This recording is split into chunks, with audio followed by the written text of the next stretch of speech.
말씀하기 전에요. 제가 한 가지 말씀 주신 마음이 있어서 그 마음 함께 나누고 말씀 봉독하도록 하겠습니다. 저희 예전 사역했던 교회에서 필리핀 단기 선교 매년 진행했던 그런 과정이 있었는데요. 그 필리핀에 있는 교회가 참 예배가 뜨겁고 또 교회가 주님을 바라보는 이런 아름다운 교회 분위기가 있다 보니까요. 그 단기 선교에 참여하고 돌아온 친구들이 한동안 불일 일어나는 성령 충만함을 경험하고 교회에 와서 헌신해요.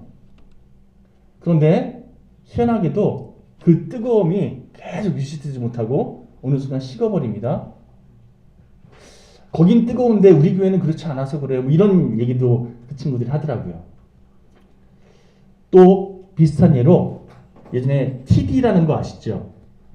모르시나요? 트레스 디아스라는 영성 운동이 한동안 저희 한국에 이렇게 흘러간 적이 있었는데요. 뭐 지금도 있습니다. 근데 거기 참여하신 분들이 거기서 경험한 그 충만한 하나님의 터치하심을 경험하고 교회 와서 그 은혜를 막 어떻게든 흘려보고 싶어서 막 뜨거워지는 그런 경험을 제가 많이 보게 됩니다. 그런데 마찬가지로요. 우리 교회는 그런 은혜가 없어 이러면서 속상해하거나 안타까운 그런 모습으로 흘러가는 경우들이 참 많아요. 또 제가 매주 몇천 명 모이는 그런 찬양 선교팀에서 활동했었는데 거기서 대형 그런 예배당에서 뜨거운 많은 사람들이 모여서 웅장한 사운드와 함께 모여서 막 열광적으로 예배하는 그런 예배를 드리다가 자기 교회에 들어가면요.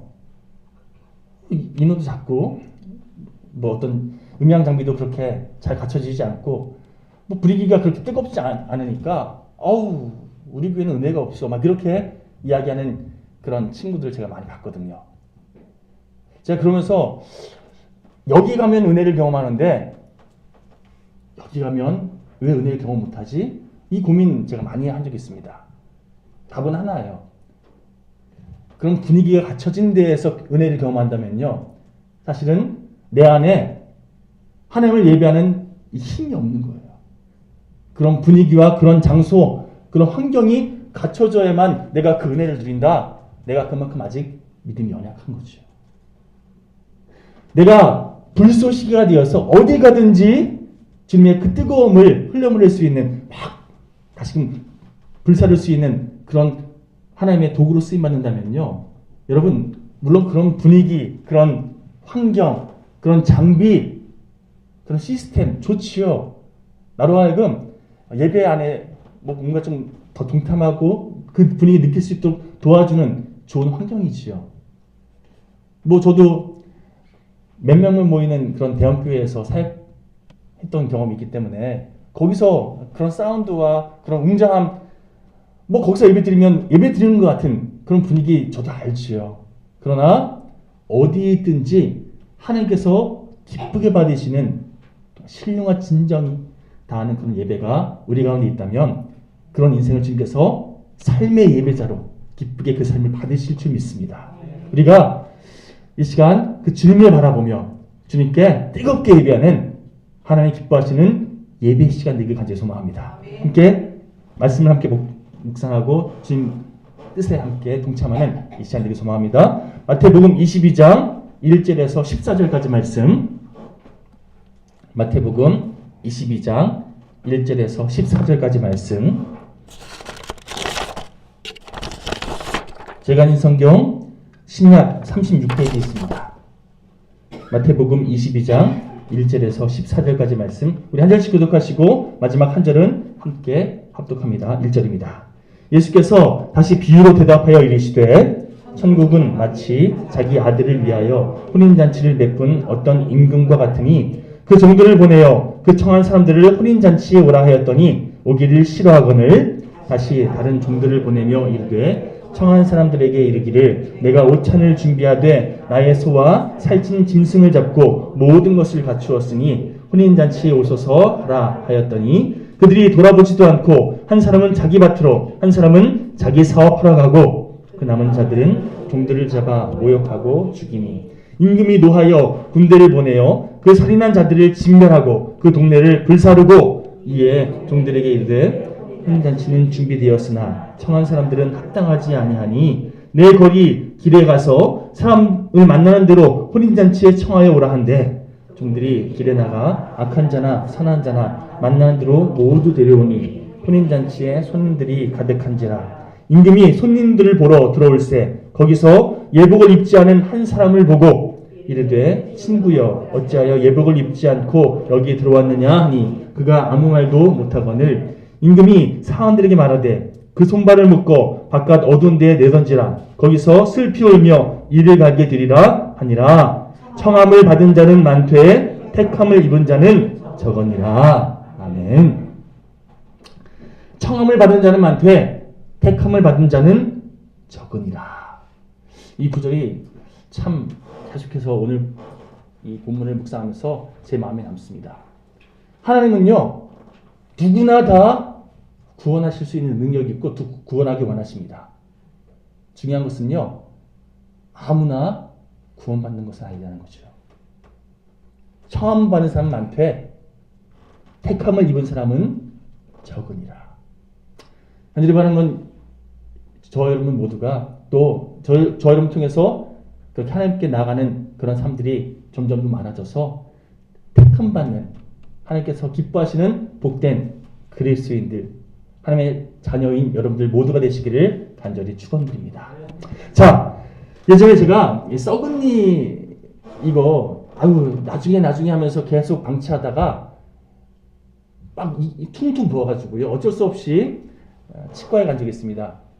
그런데 사람이 참 미련하지요. 빨리 치료하면 돈도 그만큼 세이브하고 고통도 많이 겪지 않을 텐데 이렇게 뒤로 차일피일 미루다가 신경치료까지 받았어요. 진료비가 어마어마하게 나왔습니다. 특히 치과는요 보험도 잘 안 되잖아요.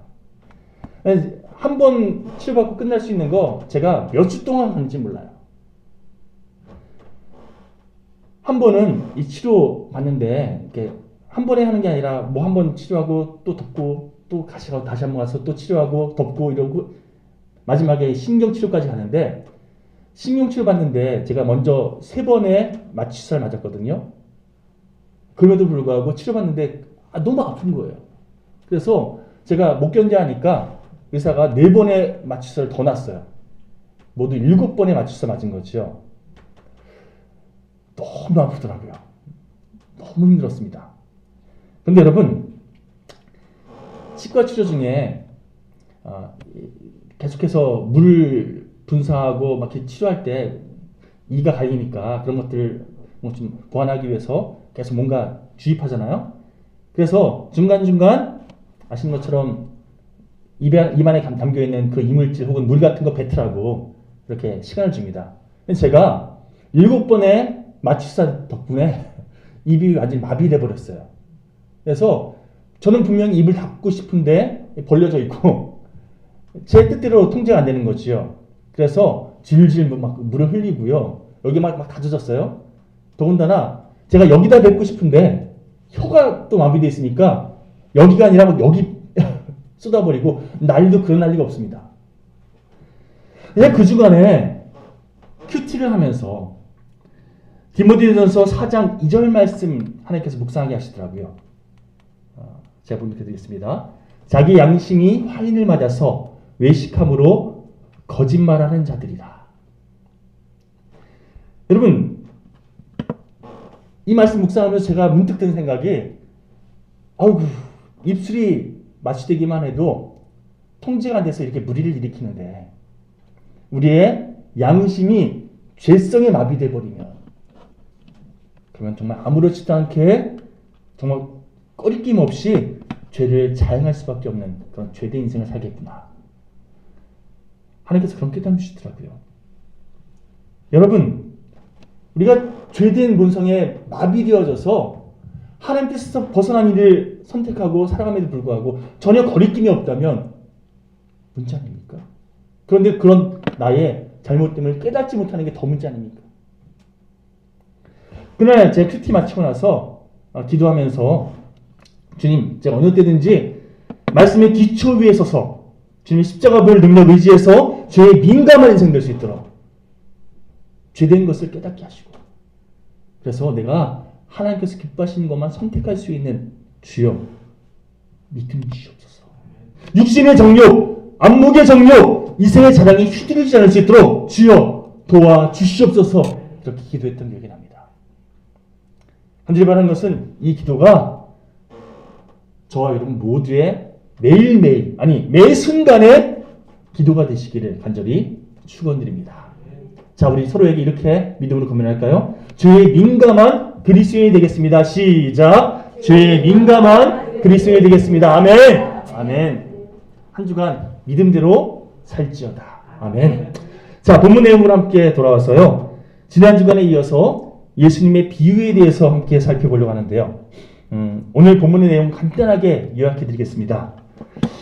한 임금이 자기 아들을 위한 혼인잔치를 이제 진행해요. 그러면서 유대인들의 관례대로 종들을 보내서 혼인잔치에 사람들을 초대하는 것으로 오늘의 비유가 시작됩니다. 자, 그런데 초대를 받은 사람들의 반응이 영 시원치 않습니다. 어떤 사람은 임금의 초대를 받고도 무시하고, 또 어떤 사람은 혼인잔치에 아주 무관심해요. 그래서 혼인잔치에 참여하지 않더라는 겁니다. 임금이 그 황당한 상황에 대해서 마음을 추스리고 다시 한번 종들을 보냅니다. 더 적극적으로 잔치에 초대한 거지요. 그러나 사람들이 더 적극적으로 무시합니다. 그러면서 나중에는 어떤 일이 벌어졌는가 하면 임금이 보낸 종들을 모욕하고 죽이기까지 하더라는 거예요. 여러분, 임금이 보낸 종들을 모욕하고 죽였다. 이건요, 임금을 모욕하고 임금을 멸시하는 거거든요. 그래서 임금이 그 사실을 전해 듣고 크게 노해서 결국 그들을 진멸하고 징계했다. 이게 7절까지 내용이죠. 뭐 대충 이스라엘 백성들의 역사와 매치되는 그런 비유 아니겠습니까? 순식간에 이 장면이 싹 전환되면서 임금이 혼인잔치에 그럼 다른 사람들을 초대합니다. 자, 임금이 종들에게 명하기를 9절 말씀 함께 공독할까요? 시작. 네 거리 길에 나가서 사람을 만나는 대로 혼인잔치에 청하여 오라 한대. 자, 이렇게 혼인잔치에 사람들을 어떤 기준 없이 다 초대해버려요. 그리고 혼인잔치에 사람들이 가득 차게 되자 임금이 이제 상황을 점검하기 위해서 친히 연회장을 둘러보기 시작합니다. 그런데 그 가운데 초대한 기준은 없었는데요. 그러나 연회에 참석하는 기준이 있었어요. 내용을 보시면 연회복을 입어야 되는 기준이 있었던 것 같아요. 그런데 그 예복을 입지 않은 한 사람을 임금이 발견하게 된 거죠. 그래서 임금이 그에게 다가가 묻습니다. 친구여, 여기까지는 해도 호의적으로 대하고 부르지요. 혹시나 그래도 깜빡하고 뭔가 못 입을 수도 있으니까 친구여, 어찌하여 예복을 입지 않았는가? 라고 물어봅니다. 그러자 12절입니다. 그가 아무 말도 못하거늘. 이게 무슨 의미냐면요. 실수나 혹은 깜빡 잊고 예복을 못 챙겨 입은 게 아니라 아유, 굳이 뭐 안 입어도 되겠지 하는 이런 생각으로 의도적으로 예복을 안 입고 있음을 드러내는 장면이에요. 그래서 임금이 그를 붙잡아다가 연회장 밖으로 쫓아내고 슬피 울며 이를 갈미 있으리라. 이렇게 종말론적인 기법으로 말씀이 마무리되는 이게 오늘 비유의 내용입니다. 자, 그렇다면 오늘 본문 5절부터 좀 살펴볼까요? 5절 말씀 다시 한번 봉독하겠습니다. 시작. 그들이 돌아보지도 않고 한 사람은 자기 밭으로 한 사람은 자기 사업하러 가고 한 사람 못하네요. 자, 그 초대에 응하지 않은 그런 사람들에 대한 장면이죠. 한 사람은 자기 밭으로 가고 다른 사람은 자기 사업하러 갔다. 자, 이게 어떤 상황인지 제가 한 가지 예로 설명을 드리겠습니다. 지금은 아이들이 뭐 학원 너무 많이 다니다 보니까 동네 여기에 모여서 노는 아이들 많이 보기 힘든데요. 저 때는 그래도 국민학교 때거든요. 제가 학교 다녀와서 이렇게 딱 가장 먼저 하는 게 책가방을 어디에? 마루에 던져놓고 애들 만나러 동네 여기 나가는 거예요. 그래서 누구야 없으면 누구야 놀자 하면서 뭐 외치면 애들이 하나씩 둘씩 모이는 거지요. 자, 거기서 이제 본격적으로 술래잡기나 딱지치기나 구슬치기 뭐 이런저런 지금 애들 잘 모르는 우리만의 재밌는 놀이거리 막 시작하게 즐기면서 한참 시간을 보내는 겁니다. 그때 이 놀이가 언제 끝납니까? 예. 죄송합니다. 경수야, 밥 먹어라! 엄마가 부르면, 예, 애들이 사실 그 한 번 부른다고 애들 안 가요. 목소리가 점점 커지고, 야! 이런 소리가 나와야 이제, 아유, 가야겠다고 이제 흩어지기 시작하죠. 근데 여러분, 그때 애들이 노는 광경을 한번 다시금 떠올려 보십시오. 정말 아무것도 아닌 것에 목숨을 겁니다. 구슬 하나, 또 딱지 한 장, 이거 아무 값어치 없는 거거든요. 그런데 이게 세상의 전부이냐? 또 때로는요, 땅떠먹기 하면 사실 그 발로 발로 한번 문지면 없어지는 그 영역이거든요. 그런데 이게 내 땅이라고, 그 네 땅 아니라고 하면서 진짜 목숨 걸고 막 그렇게 다투기까지 해요. 요즘 애들은 포켓몬 카드에 그렇게 또 열광이잖아요. 저희 큰 딸이 둘째가 그렇게 포켓몬 카드 막 모으는 걸 보면서 야, 돈 아까워. 나중에 시그널 쓴 거 지금 왜 돈 아깝게 그러냐 그렇게 핀잔을 줘도 그 아이 또래는요 그 모으는 게 그렇게 중요한 거예요. 그게 자신의 전부인 거죠. 여러분 자신의 전 운명을 걸고 그렇게 자기의 모든 것인 양 그렇게 최선을 다해서 애쓰는 이 아이들의 모습 여러분 다 거쳐왔던 시간들이 아닙니까? 자, 그런 기억을 떠올리시면서 오늘 본문 5절 말씀을 다시 한번 주목해 보십시오. 오늘 본문에서 그들로 표현되어지는 사람들이요 임금의 초대보다 지금 더 중요하게 여기는 게 뭡니까? 자기의 먹고 사는 문제 또 자신이 중요하게 여기는 어떤 그것에 더 우선순위를 두고 하나님 임금의 요청보다 그것을 더 최우선시하는 이런 모습을 보이죠. 엄마가 밥 먹으라 말은 뒷전이고요. 내가 지금 이거 더 따기 위해서 내가 좀 더 얻기 위해서 애쓰는 아이들의 모습과 별 차이가 없는 거잖아요. 여러분 생명의 진정한 의미와 그 생명의 주관자 되시는 하나님에 대해서 바른 인식이 없는 인생들이요 마치 땅 따먹기에 집착하는 그 땅 따먹기 게임 끝나면 아무 의미 없는 것들인데 그 순간은 거기에 집중해서 거기에 온통 집착해서 그렇게 애쓰는 그런 아이들의 모습과 하나님의 초대를 무시하고 지금 당장 먹고 사는 문제 또 내가 중요하게 여기는 그것에 집중하며 살아가는 그런 삶의 모습과 별 차이가 없는 거예요. 어쨌든 임금이 그 사람들에 대한 정리를 끝내고 다시금 종들에게 명령합니다. 너희들 거리로 나가서 악한 자 선한 자 구분하지 말고 다 데려와라. 자, 우리 본문 10절에서 11절까지 말씀 다시 한번 읽어볼게요. 시작. 종들이 길에 나가 악한 자나 선한 자나 만나는 대로 모두 데려오니 혼인잔치에 손님이 가득한지라. 임금이 손님들을 보러 들어올새 거기서 예복을 입지 않은 한 사람을 보고 자 엄밀히 말해서 오늘 비유는요 여기가 핵심 키포인트예요. 혼인잔치에 참여하고 있는 사람들이 선과 악의 구분 없이 한마디로 초대된 사람들이 어떤 조건 때문에 그들의 어떤 이유가 있어서 그들이 초대받은 게 아니에요. 조건 없이 임금의 주권으로 초대받은 거예요. 놓치지 말할 것은 이 초대되는 사람들에게 있어서 한 가지 기준이 있었는데 그 잔치에 참여할 수 있는 기준 예복을 입는 거였어요. 예복을 입지 않으면 아무런 조건 없이 초대하셨지만 그럼에도 불구하고 그 예복 입지 않은 이 한 가지 애쓰지 않은 이 모습 때문에 그 잔치에서 쫓김받는 한 사람 이야기가 오늘 본문의 흐름 아닙니까? 중요한 것은요, 예복을 입지 않는 그 사람이 그렇다면 그 잔치에서 뭘 입고 있었을까요?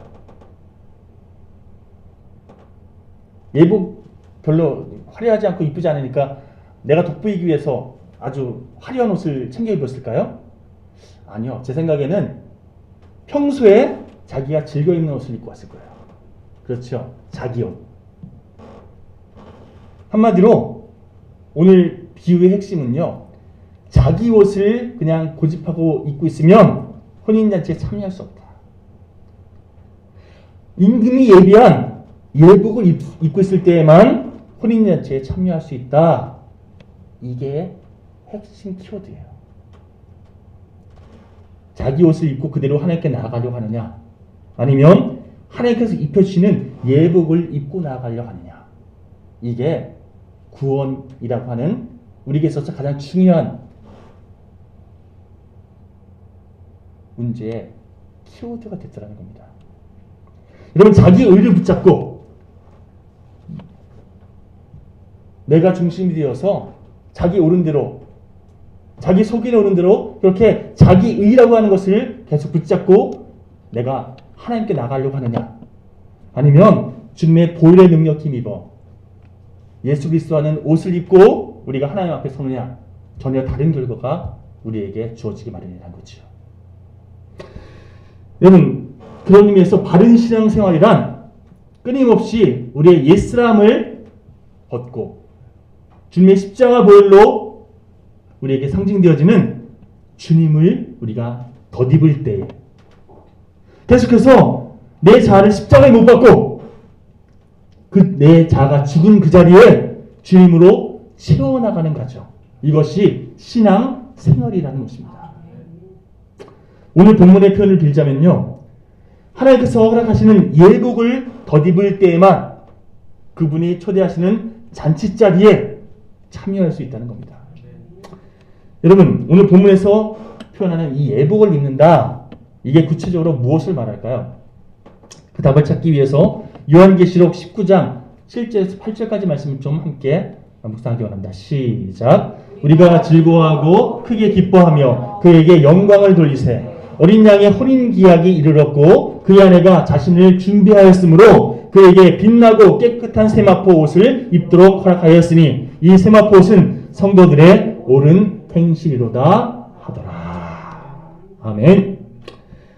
자, 지난 주일에 제가 말씀드린 것처럼 예수님 당시에 유대인들은 혼인예법에 따라서 결혼식을 2번 진행했습니다. 첫 번째 결혼식은 정혼식이라고 했어요. 이 정혼식은 지금 오늘날의 약혼의 그 개념이 아니라 조금 더 법적으로 더 효력이 있어요. 정혼식을 거행하면 두 사람은 이미 부부예요. 법적으로 부부 인정받는 거예요. 하지만 정혼식을 마치고 나서 같이 바로 신혼생활을 시작하는 게 아니라, 자, 신랑이 신부랑 같이 살 수 있는 집을 준비하고 또 뭔가 새로운 살림을 시작할 수 있는 그런 환경을 준비하기 위해서 다시금 자기 집으로 들어가서 약 1년 정도 준비하기 시작합니다. 그리고 어느 정도 준비가 다 마무리되면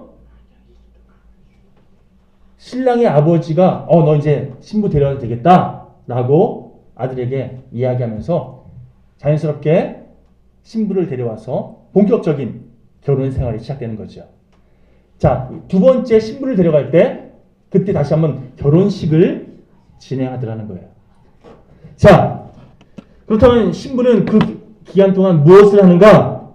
첫째는요, 기본적인 부분, 정절을 지키면서 신부로서의 마음가짐을 준비합니다. 그래서 신부된 우리가 주님 다시 오실 그때까지 무엇을 해야 하는가?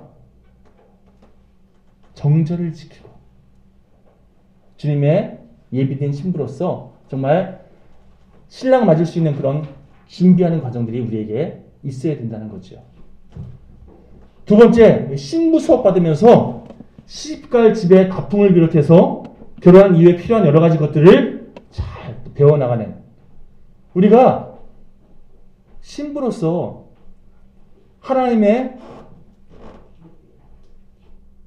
뜻에 합한 그런 준비된 삶을 살아가야 되는 이 과정들이 오늘 이 결혼 예식을 통해서 우리에게 계속해서 선포되는 그리스도인의 삶의 모습이라는 것을 우리가 기억할 필요가 있다는 겁니다. 중요한 것은 오늘 함께 목록한 요한계시록 19장 7절 8절까지 말씀은요. 지금 설명드렸던 이 정혼식이 마쳐지고 나서 1년의 시간 동안 신랑이 준비를 마치고 신부도 준비가 되어진 상태에서 두 번째 결혼 진행되기 요 상황을 설명해 주는 거예요. 자, 7절 다시 보십시오. 우리가 즐거워 크게 기뻐하며 그의 영광을 누리세. 어린 양의 혼인기약이 이르렀고 그의 아내가 자신을 준비하였으므로 이제 본격적인 두 번째 결혼식이 진행되기 바로 직전인 거죠. 1년 동안 신부가 자신의 신랑이 오기만을 기다리면서 얼마나 열심히 준비했겠습니까? 네, 참고로 말씀드리면요. 유대인들은 정혼식이 마쳐지고 나면 그 정혼식을 마친 여인을 일컬어서 신부라고 표현했어요. 우리말로 신부라고. 그리고 두 번째 결혼식까지 마친 다음엔 아내라고 표현했습니다. 구분이 딱 되는 거예요. 그래서 이제 그 아내가 신부가 이런 표현이 있는 거 딱 주목하시면 좀 도움이 되시겠죠. 어쨌든 그렇게 준비를 다 마친 여인에게 드디어 무엇을 입혔다고요? 세마포 옷을 입혔다고. 자, 이 세마포 옷은요. 구약시대 제사장들이 제사 드리러 갈 때 입었던 옷입니다. 이게 배로 짠 옷이었고요. 자, 세마포 옷을 입으면 한 가지 전제가 필요해요. 절대로 이 세마포 옷을 입고 땀을 흘리면 안 된다. 이게 전제예요. 왜냐하면 구약시대에 있어서 제사행위는 은혜를 예표하는 행위거든요. 하나님께서 우리의 죄를 용서하시고 우리의 죄를 다 계속 은혜 용서해 주시는 이것에 대한 감사의 표현. 이게 하나님께 올리는 그런 제사행위 아닙니까? 그렇다 한다면 제사 드릴 때에는요. 인간의 행위나 노력을 상징하는 땀을 흘려서는 안 된다. 이게 원칙이었던 거예요. 그런 의미에서 배로 만들어진 이 세마포 옷을 입으면 땀을 흘리면 안 되었던 겁니다. 그 기준으로 아내에게 세마포 옷을 입었다? 너 정말 실제적으로 아내들에게 세마포 옷을 입었다는 게 아니라 아내된 우리가 신부된 우리가 주님께서 우리를 구원하신 것은 온전히 우리에게 속해진 어떤 이유 때문이 아니라 주님께서 주권으로 십자가의 그 크신 은혜로 우리에게 구원을 활약하셨기에 그것을 우리가 인식함으로 세마포 옷을 입고 구원의 핵심은 나에게 있는 것이 아니라 오직 주님께 있습니다. 고백하는 과정으로 세마포 옷을 입혔다는 거예요. 중요한 것은요. 자, 19장 8절 말씀. 세마포 옷이 무엇을 상징한다고요? 빛나고 깨끗한 세마포 옷은 성도들의 옳은 행실을 상징한다고. 여러분, 이 부분에 대해서 우리가 오해할까봐 콕 집어 말씀드리겠습니다. 원문이 의도하는 바를 제대로 살려서 다시금 해석해 드릴게요. 세마포 옷을 입은 것을 성도들의 옳은 행실이라 하더라. 다시금 더 쉽게 설명드릴게요. 세마포 옷을 입은 그 자체를 옳은 행실로 인정해 준다라는 거예요. 너희들 세마포 옷을 입은 것은 너희들이 뭔가 옳은 행실을 했기 때문에 입게 한다 이게 아니라 이 세마포 옷을 입은 그 자체로 너희들은 옳은 행실을 한 거다. 이렇게 인정해 준 거예요. 한마디로 너희들은 죄된 이 속성 그대로 갖고 있지만 그러나 예수 그리스도의 죽으심, 대속, 본료로 대변되어지는 하나님이 예비하신 그런 준비된 예복을 입기만 하면 하나님께서 그것을 옳은 행실로 인정해 주신다. 그래서 너희들 구원받은 자녀로 내가 인쳐주겠다. 이게 복음 아닙니까? 세마포 옷을 입은 그 자체가 옳은 행실이라는 거예요. 그런 의미에서 하나님께서 너 잔치에 참여하는 거 네가 옳고 그름의 문제 떠나서 내가 초대했는데 이 옷을 입어야 넌 비로소 자격이 있는 거다. 근데 왜 안 입었니? 오늘 비유가 그 흐름을 얘기하고 있는 거죠. 제가 몇 년 전에 마포구 연남동에서 산 적이 있습니다. 사실 몇 년 전이 아니라 저희 큰딸이 초등학교 때니까 꽤 오래전이에요. 2002년도 한일 월드컵 경기를 준비하면서 그 연남동 일대가 아주 새롭게 확 바뀌었습니다. 월드컵 경기장 생긴 건 당연한 거고 그 주변에 여러분 혹시 하늘공원이라 들어보셨습니까? 거기 가보면요 갈대숲이 아주 이쁜 그런 멋진 공원이 조성되어 있습니다. 여러분 사실 그 하늘공원은요 언젠가 제가 이 하늘공원과 관련된 이야기 말씀드린 적이 있는데 난지도라는 곳이었어요. 난지도.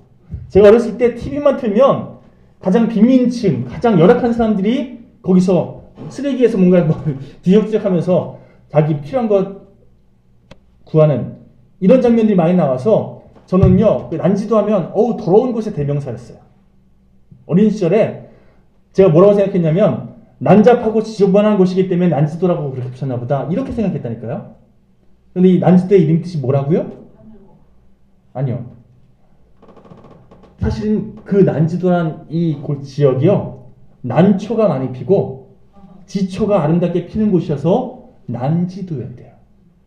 아름다운 곳이었다는 거예요. 그런데 그곳에 정책적으로 쓰레기 매장지로 딱 선정되면서 그 아름답던 곳이 쓰레기 매립장이 돼버린 거죠. 더러운 곳의 대명사가 된 거예요. 가장 추잡한 곳의 대명사로 전락해버렸다는 거예요. 여러분 하늘공원이 만들어진 이야기도 참 재밌습니다. 제가 TV에서 봤던 기억이, 뉴스에서 봤던 기억, 드라마에서 봤던 기억이요. 완전 산이 막 이렇게 쓰레기로 쌓여져 있는 곳이었어요. 그냥 하나만 있는 게 아니라 그런 구렁텅이가 몇 개나 있는 게 그것이 난지도의 모습이었거든요. 그 쓰레기를 치울 데가 없는 거예요. 그래서 그 쓰레기를 어떻게 정리할까 결정한 게 그 쓰레기 위에 흙을 덮어버린 거예요. 흙을 두껍게 덮어서 그래서 그 쓰레기가 가려지게끔 그렇게 만들었다는 거죠. 그래서 하늘공원 지금 가보시면 산이 형성되어 있습니다. 그 산을 쭉 올라가다 보면 그 윗부분에 넓은 그런 갈대숲으로 쭉 펼쳐져 있어요. 그것이 다 옛날에는 쓰레기가 매립됐던 그런 장소였던 거죠. 갈대 밑으로 한참 밑에 보면 거기에 다 쓰레기가 아직까지 남아있는 거예요. 여러분 이 하늘공원 이야기를 쭉 제가 묵상하면서 우리의 원래의 모습은요 하나님의 형상을 입은 아름다운 모습이었는데 죄가 우리 가운데 쌓이기 시작하면서 가장 더러운 존재로 하나님께 가까이 나갈 수 없는 그런 존재로 변질되어 버린 우리의 모습과 매치되는 거예요. 자, 이미 그 죄의 문제 해결할 수 없을 정도로 쌓여져 버린 우리의 삶을 하나님께서 새롭게 하시기 위해서 어떻게 하셨죠? 새 옷을 입혀주셨다는 거예요. 하늘공원에 쓰레기 위에 깨끗한 흙을 덮어서 새롭게 만든 것처럼 우리 인생도 주님께서 그리스도의 보혈로 십자가의 그 보혈로 더 입혀주십니다. 우리를 새롭게 해주셨다는 겁니다. 그게 복음이에요. 그러면 여러분 매 순간 우리가 주님을 덧입을 때에 비로소 그리스도인이라는 삶을 살 수 있다는 거예요. 지금 말씀 힘입어 십자가 의미에 합당한 선택을 매 순간 주님을 의지해서 할 때에 그때 비로소 그리스도인이라고 우리가 하나님께 인정받을 수 있다는 겁니다. 여러분 오늘 말씀을 준비하면서 내내 주님께서 저를 향해서 이렇게 질문하셨습니다. 너는 택함받은 그리스도인답게 매 순간 주님을 입고 있니? 아니면 너의 옷을 고집하며 살고 있니? 사실 24시간 내내 주님을 우리가 매 순간 입고 있지 못하잖아요. 다른 말로 24시간 내내 주님을 바라보지 못하잖아요. 주님을 의식하고 인식하면서 주님이 원하시는 대로 믿음으로 선택하지 못하잖아요. 그걸 우리를 향해서 주님 말씀하십니다. 너 새 옷을 언제나 입기 위해서 무릎 꿇으라고. 주님을 의지하라고. 여러분 어떤 삶을 살기 원하십니까? 자기 힘으로 내가 편한 옷을 고집하면서 그렇게 주님께서 청하시는 그 자리에 아무렇지도 않게 나가시겠습니까? 아니면 주님께서 허락하시는 그 예복을 예수님은 순종함으로 입으시겠습니까? 내 힘으로 살려고 애쓰는 내 기준 붙잡고 이렇게 저렇게 결정지으려 하는 그런 시간들이 우리 삶 가운데서 점점 줄어들고 언제나 나의 자아를 십자가에 못 박고 주님께서 우리에게 원하시는 대로 말씀을 덧입고 예수님의 보혈을 덧입고 주님의 은혜에 믿음으로 동참하는 저희를 모두가 되시기를 간절히 축원드립니다. 함께 시간 그런 의미에서 이 찬양 함께 고백하시면서 결단하고 기도하기 원합니다. 주여 하늘의 문을 여시고 주님의 은혜의 비 매 순간 우리에게 부으신 줄 믿습니다. 우리가 믿음으로 그 주님의 은혜에 더 있게 도와주시고 말씀으로 순종하는 삶 살아갈 수 있도록 주여 도와주시옵소서. 우리 찬양 함께 고백하시고 결단하는 시간 되었으면 좋겠습니다. 잠시만요.